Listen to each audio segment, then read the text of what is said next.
Hello everyone, welcome back my channel. दोस्तों, आज बात करते हैं उत्तराखंड में शिक्षा विभाग के नियम, शिक्षा विभाग के कानून पर क्या शिक्षा विभाग कर रहा है शिक्षा के क्षेत्र में। तो इन सब बिंदुओं पर बात करते हैं।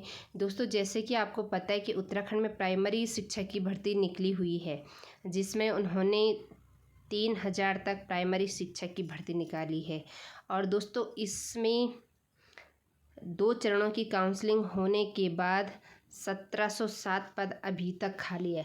तो दोस्तों, इसमें बॉबी भाई पंवार ने एक पोस्ट डाली हुई है कि कहाँ से शिक्षक मिलेंगे जब बिना तैयारी के ही कोई भी नियम कानून कर दोगे। बीएड वाले अयोग्य हो गए और बाहरी प्रदेशों के कुछ फर्जी डीएलएड करने वाले योग्य। बाहरी प्रदेशों से फर्जी डीएलएड डिग्री लेने वालों की जांच कर घृणित कृत्य के लिए नकल रोधी कानून के तहत कठोर कानूनी कार्रवाई होनी चाहिए। कुछ लोगों की लिस्ट तैयार है। तो ये बॉबी भाई पंवार ने पोस्ट डाली हुई है। तो ये 101% बात सत्य है कि 3000 पोस्टें यहाँ पे प्राइमरी टीचर की निकाली है, जो अभी तक 1707 पद खाली है 2 काउंसलिंग के बाद। अब दोस्तों, सोचने वाली बात ये है कि उत्तराखंड में प्राइमरी शिक्षा की भर्ती निकलती है 3000, अभी तक इसमें उत्तराखंड में जो डीएलएड करने की सीट है वो है 650। अब दोस्तों, सोचने वाली बात यहाँ से ये पॉइंट है कि 650 सीट है, लेकिन ये 3000 की भर्ती कहाँ से करेगा, जबकि इन्होंने क्या किया है, बीएड वालों को पहले ही अयोग्य कर दिया है।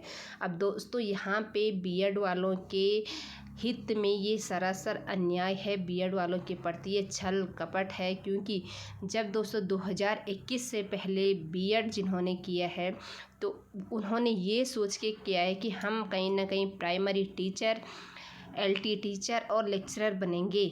उन्होंने ये सोच के नहीं किया है कि हम प्राइमरी शिक्षक नहीं बन पाएंगे। तो वो बीएड करते हैं, उसके बाद टीटी फर्स्ट भी क्वालिफाई करते हैं। टीटी सेकंड तो करेंगे, लेकिन टीटी फर्स्ट भी क्वालिफाई करते हैं। अब दोस्तों, अचानक उत्तराखंड शिक्षा विभाग में रूल चेंज होता है, नियम चेंज होता है। क्या नियम चेंज होता है कि बीएड वाले अयोग्य है प्राइमरी टीचर के लिए। अब दोस्तों, बात ये है कि बीएड वाले अयोग्य है, किस चीज़ से अयोग्य है, क्योंकि उनका जो पेडागोजी है, उनका जो सीडीपी का है, वो उन्होंने प्राइमरी लेवल का नहीं पढ़ा है। सिर्फ इतने पे बीएड वालों को बाहर किया जाता है। तो मेरा मानना है कि जब बीएड वाले पहले ही बाहर किए हैं, 650 से यहाँ पे प्राइमरी टीचर की भर्ती है, तो 3000 पोस्टें क्यों निकाली गई है, 3000 पोस्टें क्यों निकाली गई है।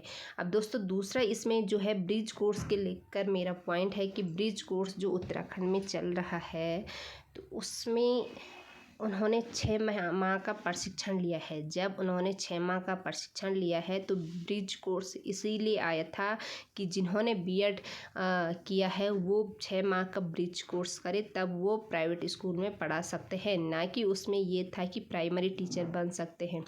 तो फिर बीएड ब्रिज कोर्स वालों ने मांग करी कि हमें प्राइमरी टीचर में नौकरी चाहिए। तो फिर बीएड वालों ने उनका विरोध किया और दोनों कोर्स प्राइमरी टीचर से बाहर हुए, बीएड वाले और ब्रिज कोर्स वाले। अब दोस्तों, इस समय जब प्राइमरी टीचर में पद खाली है, तो अभी ब्रिज कोर्स को अंदर लेने की बात चल रही है। साथ ही साथ इन्होंने क्या किया है कि जो बाहर से डीएलएड कर चुके हैं अभ्यर्थी, उन्हें भी 500 के करीबन उसमें प्राइमरी टीचर में शामिल किया है। तो दोस्तों, यहाँ से आप बताइए कि यहाँ पे सरकार की मंशा क्या है। क्या ये बीएड वालों के प्रति छल कपट है? दूसरी बात ये है कि यहाँ पर जो पहले ही लिखा हुआ था कि जो डाइट से बीएड करेंगे सिर्फ वही प्राइमरी टीचर बन पाएंगे, लेकिन अब क्यों बाहर ये राज्य से डीएलएड किए हुए अभ्यर्थियों को प्राइमरी टीचर भर्ती में शामिल कर रहे हैं। इस हिसाब से जो उत्तराखंड का शिक्षा विभाग है, जो उत्तराखंड के शिक्षा मंत्री है, तो इन्होंने कुछ भी ठोस रणनीति नहीं बनाई है। एक तरफ से छात्रों में कोर्स में एडमिशन करवाता है और दूसरी तरफ से उसको अमान्य करता है। तो दोस्तों, जैसे कि आपको पता है कि उत्तराखंड में बीएड वालों की संख्या बहुत ज़्यादा है और अगर एलटी या लेक्चरर के फॉर्म निकलते हैं तो उसमें एक सब्जेक्ट के लिए कम से कम 10-15 हज़ार विद्यार्थी उसमें आवेदन करते हैं, जबकि पोस्टें होती है सिर्फ 50, 60 या 80।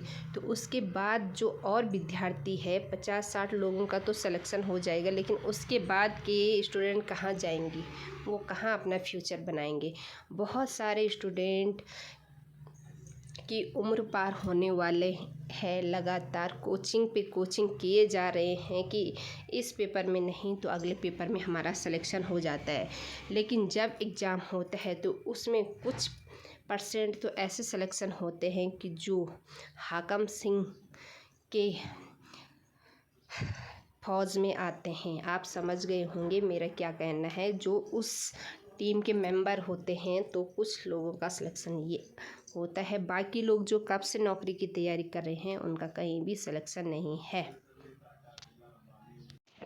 अब दोस्तों मेरा ये कहना है कि अगर उत्तराखंड में प्राइमरी टीचर की भर्ती बिना सोचे समझे 3000 आती है तो कहीं ना कहीं नेताओं का अपने रिलेटिव लोगों को बाहर से जिन्होंने डीएलएड किया है उनको अंदर करने की साजिश है।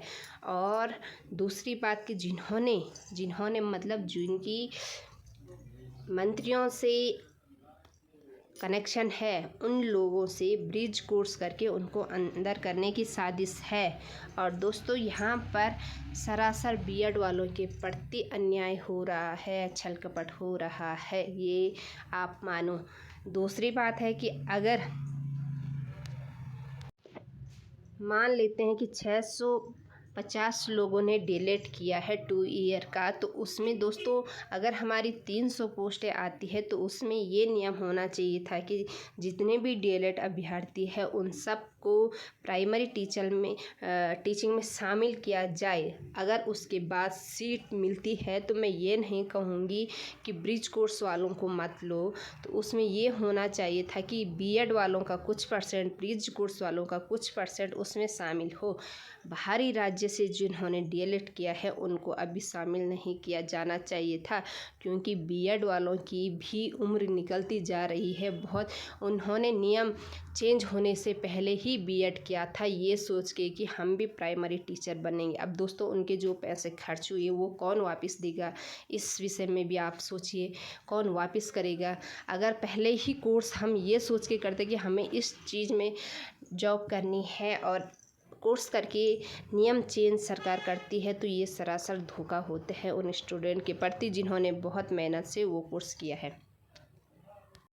अब दोस्तों बहुत सारी आजकल ये पोस्टें चल रही कि लानत है ऐसे सिस्टम पर, सरकार पर, अपनों को बाहर करके दूसरों को नौकरी बांट रहे हैं, जैसे कि इनके घर का राज चल रहा है। उत्तराखंड की दुर्दशा ऐसे ही नेताओं के कारण हो रही है। इसमें समस्त बीएड बेरोजगार उत्तराखंड बेरोजगार संघ खपा है शिक्षा मंत्री से, शिक्षा विभाग से कि जो तो उस क्या आप ये बताइए कि क्या बीएड वालों ने पहले प्राइमरी में जॉब नहीं की, प्राइमरी में पढ़ाया नहीं है। और जो बीएड वाले 2 साल का बीएड कोर्स करते हैं या 1 साल का बीएड कोर्स करते हैं, लगातार अपनी क्लास ज्वाइन करते हैं, टीचिंग का जिनको पूरा नॉलेज है, बाल विकास का जिनको पूरा नॉलेज है, तो कितना फ़र्क है उनके सब्जेक्ट में। और जब उन्होंने टीटी पास किया तो उसके लिए भी उन्होंने पढ़ाई करी। टीटी फर्स्ट जिस समय एलिजिबल थे बीएड वाले, तो उस समय जो पास की, तो क्या उन्होंने पढ़ाई नहीं की उस टाइम?